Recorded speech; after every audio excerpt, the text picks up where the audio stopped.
Polish AB to embark Italian flag Roros.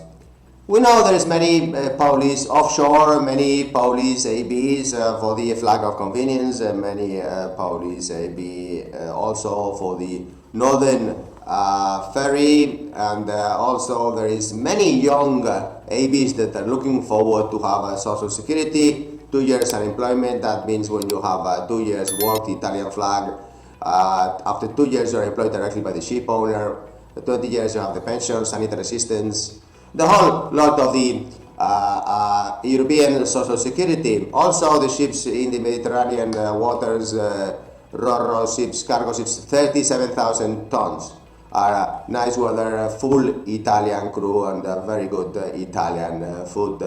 Apply urgently if you are young AB, looking forward to have the full cover of Social Security. Some of you are in offshore sector and earn more and are applying to Candina but don't want to take the position as OS because you have a much higher wage. Others that are younger, we have found that you are very interested in applying here. Even take the position as OS, 2,200 euros, and then get experience on board and go as AB. Why? Because you're very young AB and you're thinking about the future, pension, social security, unemployment, and the full cover for your family of the European social security. If you are one of those, apply urgently because Candina has a really long-term family company. Only 22 Roros, and only after there are 55 passenger ships, the biggest in Europe fleet of Italian flag. Thank you very much indeed. Bye.